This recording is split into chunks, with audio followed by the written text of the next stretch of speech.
Welcome to Starbound, where every star tells a story. In the void of space, a desperate strategy unfolds against a terrifying foe, reshaping the battlefield and challenging the essence of humanity itself. Let's get into the story. Next phase, Thorne declared, his voice taut. His fingers danced over the control panel. Across the fleet, a silent ballet began. The human ships, initially scattered like fleeing minnows, realigned in an uncanny imitation of a predator's grin. The Krell advance slowed. Their flagship, a monstrous leviathan bristling with weaponry, hesitated. Thousands of years had forged arrogance into their very code. They'd feasted on terror. To face a prey species that turned to face them was unsettling. Riker's lips curled into a grim smile. Looks like we've got their attention. Not for long. Thorne flicked a switch. Disruptor fields engage. The human ships vanished. Not cloaking, but a tactical sleight of hand, bending light, distorting sensors, a gamble born of desperation. The Krell flagship fired blindly into the void, its blast rippling through empty space. Sir, we're picking up... A bridge officer choked on the words. Across their sensor displays, dozens of tiny blips flickered into being. Mines. Not laid in advance, but spat from the human ships and now bobbing like grotesque fruit around the Krell fleet. Thorne, you mad bastard, Ryker breathed. This wasn't a war, it was the tactic of a cornered rat. Incoming! Thorne's head jerked up, eyes fixed on a single massive blip amidst the minefield. The Krell, no longer blind, were adapting. A wave of radiation washed over the human fleet, scrambling shields, making ghosts of their ships once more. And then, the Krell attack carriers surged forward, spitting out swarms of smaller fighters. This was the endgame. Sweep the minefield, crush the humans in close combat where their tricks wouldn't matter. They're learning fast, Ryker muttered. Thorne grinned, feral and bright. But are they learning fast enough? His hands were a blur again. Weapons hot. Target those carriers. I want them gone yesterday. The first human volley was not a clean strike, but a desperate barrage aimed more at a disruption than destruction. The Krell carriers reacted, their sleek forms weaving through the fire. But they were too many, too close. Shrapnel speared into their hulls, detonating internal systems. Two carriers, behemoths that had swatted aside entire planetary defenses, erupted in blinding flashes. The Krell hesitated. For a species honed on the purity of conquests, this was chaos. Thorne seized the moment, punching orders into the comm system. Disregard the flagship. All ships, focus fire on the fighters. Deny them the skies. Human vessels designed for speed and maneuverability became maddened hornets. Laser beams lashed out, tracking the darting shapes of the Krell fighters. The nimble enemy craft were fearsome on the attack, but in a dogfight, their light armor offered little defense. The void lit up as dozens of fighters blossomed into fireballs. But the Krell flagship was the true monster. Its primary weapon systems came online, spewing beams of annihilation that vaporized one human frigate and crippled another. Ryker swore, his knuckles white on the armrest. Thorne, we can't bleed like this! We bide time, Thorne snapped back. His eyes were wild, darting between readouts. We force them to engage on our terms, to fight the battle we've chosen. His words proved prophetic. The Krell flagship, enraged by the defiance, committed. It plowed through its own fighter screen, a lumbering titan determined to crush all opposition directly. This brought it within range. Now! Thorne roared. Hidden within the chaos of the battle, several human ships had disengaged. Their disruptor fields pulsed, not vanished, but wrong. To the Krell's sensors, the ships were monstrous distortions, bleeding into reality in possible shapes. Now they converged on the flagship, their weapons blazing at point-blank range. The Krell's shields flared, overloaded, hull plates buckled, then shattered. The flagship spasmed, listing to one side. Ryker let out a triumphant whoop, but the fight was far from over. The wounded flagship became the galaxy's most dangerous wound. Krell vessels swarmed to their leader's defense, their initial arrogance replaced by a cold fury. The human ships were no longer prey, but a seething wasp nest to be exterminated. They're pulling back, Ryker noted, regrouping around their flagship. Expected. Thorne's eyes narrowed as he assessed the new tactical display. The Krell had abandoned their predatory advance for a hardened defensive sphere. The flagship, though heavily damaged, remained a potent threat. Can we finish it? Ryker asked. His voice held a sliver of hope, quickly dashed by Thorne's reply. Not without unacceptable losses. We've rattled them, Admiral. But this was never about winning a single battle. "Then what the hell was it about?" Ryker barked. Thorne leaned forward, intensity radiating from his eyes. "It was about showing them blood. Human blood." He gestured at the display. "We wounded their pride, crippled their symbol of power. Now every Krell ship across the galaxy has one question burning in their minds. If these primates could do this, then what else can they do?" He met Riker's gaze. "That fear, Admiral. That's our edge." Ryker studied Thorne, seeing not just a brilliant tactician, but a man teetering between genius and madness. Yet he couldn't deny the chilling logic of it. "So we bleed them," Ryker concluded. 1,000 cuts, not one massive blow?" "Precisely." Thorne turned back to his console. "We disengage, leave them with their wounded leader. Taste of what's to come." The human ships executed a coordinated withdrawal, leaving a trail of debris in the smoldering hulk of the Krell flagship. It was a bruised victory, not a triumphant one. But they had survived. They had struck back, and across the vastness of space the echo of human defiance reverberated. News of the first human counterattack against the Krell ignited a wildfire across the galaxy. Races that had cowered for centuries watched in stunned disbelief. The whispered name, human, now carried both fear and a desperate flickering hope. Ryker and Thorne found themselves facing a whole new kind of battlefield. Diplomatic channels buzzed with messages. Some were veiled pleas for aid, others thinly disguised warnings. Certain races, long accustomed to neutrality, now hedged their bets, fearing repercussions should the tide turn in humanity's favor. Yet the Krell remained the immediate threat.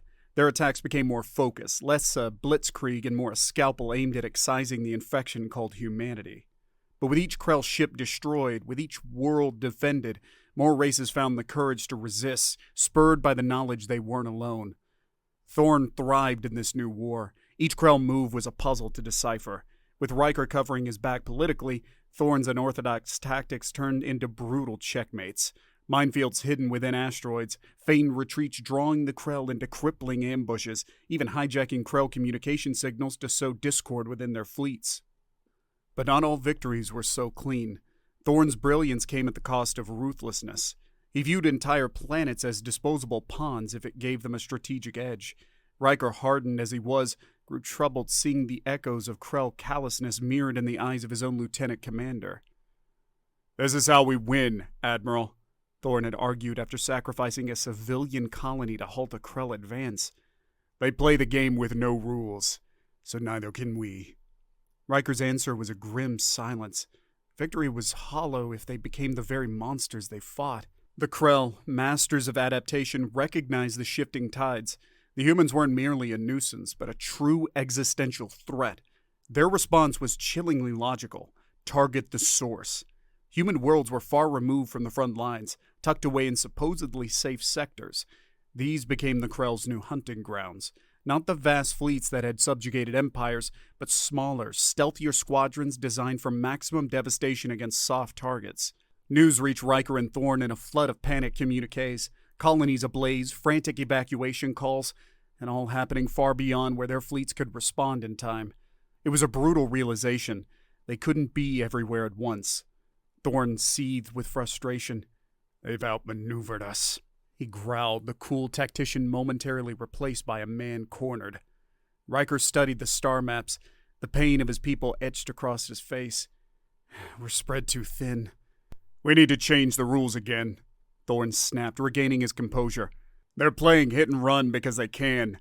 We need to make them think twice before striking civilian targets." "How?" Ryker challenged, more out of desperation than doubt. Thorne's smile was a predator's baring of teeth. "We can give them something they can't ignore. Something they can't resist attacking." 2 weeks later, a hastily assembled human fleet hung in space just beyond the border of Krell territory. It was a ragtag force, scrapped together warships, barely armed freighters, even civilian vessels modified for combat. At its center was a single asteroid, unremarkable, save for the network of transmitters bolted to the surface. The broadcast went out, echoing into the void, a simple message repeated in a dozen languages and, of course, in the harsh tongue of the Krell. Coordinates, an open challenge, and the promise of glorious battle. The Krell answered with the speed of a predator sensing a wounded animal. It wasn't the full might of their armadas, but a force of significant size, enough to obliterate the makeshift human fleet and perhaps to send a chilling message that resistance was futile. Inside the human command ship, tension crackled thicker than the recycled air. Ryker and Thorne hunched over the displays, tracing the relentless approach of the Krell vessels. "This is it," Ryker murmured. "Everything hinges on this gamble." Thorne's eyes remained fixed on the screen. "Gamble? Admiral, this isn't luck. It's psychology. The Krell can't resist the chance to stamp us out. Their pride demands it. And if you're wrong, then we go down fighting," Thorne countered, unwavering. "Either way, we bleed them. We make them pay for every world they burn, for every life they took." The first exchange of fire was almost anticlimactic. The Krell ships blasted their way through the initial line of human defense with contemptuous ease. Thorne barely flinched. He was playing a long game. Each sacrificed ship apiece moved across the cosmic chessboard. The closer they came, the Krell focused on the asteroid, the promised prize. Then, like a hand snapping a whip, it happened. The asteroid wasn't a mere rock. It was a honeycomb, packed with scavenged reactors and jury-rigged shielding systems. With a blinding flash, the makeshift star overloaded. The blast wasn't meant to destroy the Krell ships, but to scramble their systems, blindsiding them at the worst possible moment. It was then Thorne unleashed his true ambush. Hidden in the shadows of nearby moons, a squadron of human fighters, their engines modified for silence, streaked out, targeting the disoriented Krell. The battle near the rigged asteroid was a dance of fire and death. Human fighters fueled by desperation and Thorne's tactical genius swarmed around the larger Krell vessels like vengeful insects, inflicting targeted strikes. The Krell, masters of conquest, found themselves rattled, their usual brutal efficiency faltering. But numbers still favored the enemy. Krell ships, though disoriented, fought back. Human fighters dissolved in bursts of flame. Ryker clenched his fists, every casualty a fresh wound to his soul. Then, a transmission cut through the chaos. "Admiral, we have it. The flagship shields are down." It was Thorne, his voice laced with a desperate triumph. A single human capital ship, the Valiant, had endured the onslaught long enough to maneuver within striking distance of the Krell flagship. "Finish it, Thorne! End this!" Ryker commanded, his voice heavy. There was a pause, just a heartbeat too long. "Admiral, there's a complication." "What kind of complication?" Ryker demanded, dread seeping into his gut. "Civilian signals, hundreds of them. Life pods from the colonies the Krell hit, they're drifting directly into the Valiant's line of fire." The trap had sprung out on both sides. The Krell, in their arrogance, had not bothered to finish the colonies they've raided. Now, amidst the battle, those desperate survivors were a human shield. Ryker closed his eyes, seeing not star charts, but faces. Women, children. The cost of this war made brutally real. "Thorne," he barked. "Get the Valiant out of there. Abort the strike." Silence. Then, "Sir, we have just one shot. Just one. If we lose it, we don't become them." Ryker cut in, his voice like granite. "Pull back the ship, Thorne." "That's an order." Thorne obeyed, but the taste of ashes lingered in his mouth. The Valiant retreated, the Krell flagship escaping their grasp. The humans managed to salvage a tactical victory. The Krell had again suffered heavy losses, but their leadership remained alive, a venomous serpent wounded but not slain. And then came the even bleaker victory. Rescue operations. Hundreds of human civilians were pulled from the wreckage, survivors of the Krell raids, yet their faces held not relief but a chilling emptiness, their eyes mirroring the haunted desperation Ryker saw in his own reflection. The victory broadcast intended to boost morale backfired spectacularly. Images of the emaciated refugees were beamed across the galaxy. While some races rallied even closer to humanity's banner, others recoiled. They saw not a righteous savior, but a brutalized species now mirroring the ruthlessness of their oppressors. In private, Thorne confronted Ryker. "It was the right call, Admiral, technically," he conceded, but his voice lacked conviction. "We stalled them. We bought time. 1,000 more humans are alive because of you." Ryker stared out at the distant stars, feeling the weight of 1,000 dead on his shoulders. "And how many more will die before this is over, Thorne? How long until that line fades between us and the Krell?" His voice was barely a whisper. There was no answer. Thorne had spent his genius devising ways to kill. and now he was faced with the chilling consequences of victory. The Krell, too, adapted. Their attacks became less direct, favoring hit-and-run tactics and targeting their newly allied races, sowing doubt and fear. The war had taken an ugly, insidious turn, one where winning battles didn't guarantee winning hearts and minds. A pall hung over humanity, not of defeat, but of a profound uncertainty. Every victory against the Krell left them a touch colder. Every strategic compromise chipped away at who they were. Ryker and Thorne found themselves locked in countless tense debates, mirroring the crisis splitting the galaxy. "We need more allies," Ryker would argue, his voice strained with exhaustion. "We need to show them we're not a plague to be avoided, but a beacon to be followed." Thorne would scoff at the idealism. "And how would we do that, Admiral? With parades and speeches? While the Krell slit our throats, we'll offer them flowers." His eyes were haunted, burning with a single-minded intensity. "They fear only one thing, our capacity to destroy." It was Jar, the ship's AI, its voice devoid of emotion that offered a chillingly pragmatic solution.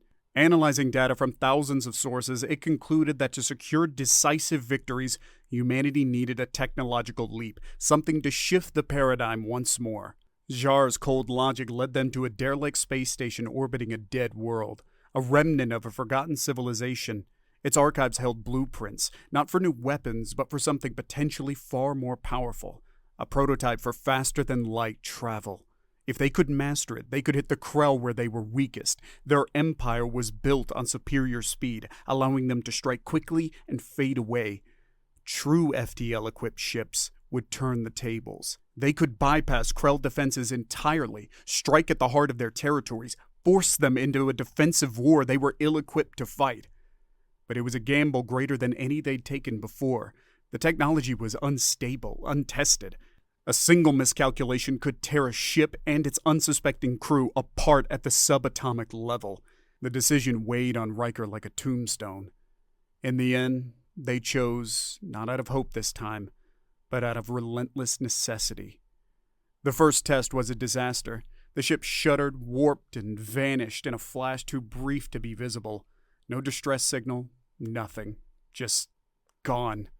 The void seemed to swallow it whole. Riker's grief was a silent, crushing weight. It was he who had authorized the test flight, volunteers drawn from the best humanity had to offer. Was it hubris, desperation, or a thirst for revenge that had driven him to sacrifice them in the pursuit of an impossible dream? Thorne was a different kind of broken. He isolated himself, poring over data, the ghost of the lost ship haunting him. His tactical brilliance flickered, replaced by a frantic desperation. They weren't just fighting the Krell now, but the unyielding laws of the universe itself. Yet they did not give up. This was the human way now, to carry grief and desperation as fuel, to press on even when hope was a guttering flame. Thorne redesigned the prototype, adjusted tolerances, gambling against the cold calculus of physics. They had to succeed, or their extinction was assured. The second test, and then the third, each trial brought them agonizingly closer. Each sacrifice a terrible testament to the human spirit. The ships would reappear, mangled, crews half-mad with terror. But with the precious data, they might crack the secret of FTL travel and end the war. It was a war fought on two fronts. The usual war against the Krell raged on, a bloody stalemate neither side could break. Yet every sacrifice bought them time, those seconds ticking down to a final, desperate throw of the dice. Thorne and Ryker, barely speaking, worked with the intensity of the damned. Theirs was a race not against just the Krell, but against the very nature of reality. Could they master this monstrous technology before the galaxy tore itself apart? Or was this the final act in the tragedy of a species reaching for salvation, only to find its own doom? The final test. Thorne, his once sharp eyes dulled with exhaustion, keyed in the command sequence. The ship, a Frankensteinian amalgamation of salvaged parts and desperate hope, shuddered. Time seemed to stretch thin. Then, in a roar that rattled their bones, it vanished. This time there was no flickering return, only silence. Days turned into weeks, no distress signal, no wreckage, no triumphant return. The crew of the prototype ship was gone. Their sacrifice added to the mountain of human lives lost in this brutal conflict. Ryker stared out at the lifeless void, a hollow shell of his former self. Was this it? Was humanity destined to be another cautionary tale? A flicker of brilliance extinguished by its own ambition? Then, a faint tremor echoed through space. It wasn't a blip on the sensor, an anomaly. It was a presence, cold and predatory, emanating from a core sector of Krell territory. A communication channel opened. A distorted voice laced with a chilling fury crackled through the speakers. It wasn't a threat, but a howl of despair. The message translated in a heartbeat was simple. They're everywhere. They can't be stopped. The human fleet, battered and weary, received the same message on countless screens.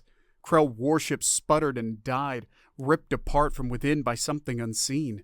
It was a weapon unlike anything the galaxy had ever witnessed, a byproduct of the FTL technology, a chaotic tear in the fabric of spacetime used as a weaponized anomaly. The Krell, masters of conquest, met their ends at the hands of their own arrogance. The reliance on swift attacks made them vulnerable to the omnipresent threat of the human FTL ships, lurking like ghosts just beyond the boundaries of reality. The war ended not with a bang, but with a whimper. No grand showdown, just a chilling silence where a galactic empire once stood. Humanity had won, but the victory tasted like ash. The future was uncertain. The technology that saved them was a double-edged sword, and the ethical lines they crossed during the war were forever blurred. Yet, amidst the wreckage of 1,000 worlds, they survived. Battered, broken, but alive. The galaxy held its breath, waiting to see what kind of future a species tempered by near extinction would forge from the ashes of the Krell scourge.